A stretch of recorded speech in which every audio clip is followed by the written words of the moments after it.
Spending a day by the pool, well, that's a dream for children of all ages. But for 13-year-old Joey Genzano of Guilderland, reality sinks in far too often.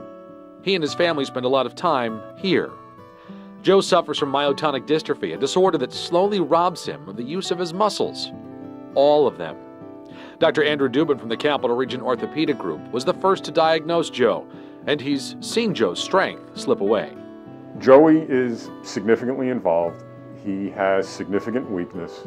Dr. Dubin's role to make patients as capable as possible. As Joe continues to weaken, Dr. Dubin determines the best means of support to keep Joe up and about for as long as possible.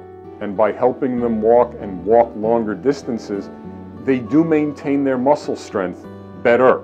According to Dubin, myotonic dystrophy research is still in the early stages, the early critical stages. Are we near a cure? No. Are we making strides every year? Yes.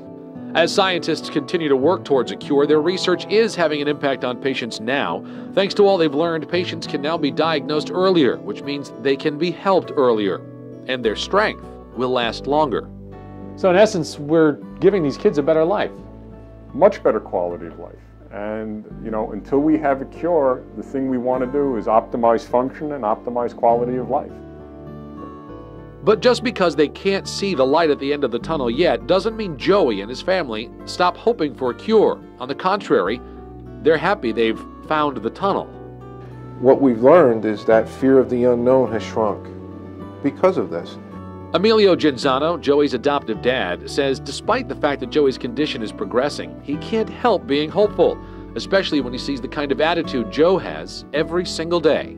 You always talked about his resilience and his great attitude. Does he still have that? You can't take that away from Joe. That's one thing that's a blessing. And he still maintains that inspirational attitude. Sure, there are tough days, but that's when those strides in research Dr. Dubin talked about filled the tank with hope again, reminding them all that there is a way to win this race. A reality, Emilio says, he expects to see. We've gotten this far, but how important is it to continue? Around that fourth turn, we're stretching for the home line, and that's what it is. You're right, and you got to dig hard now. You got to keep going. This is when you can't stop. It's there. It's right there, and I know for a fact that it's gonna happen.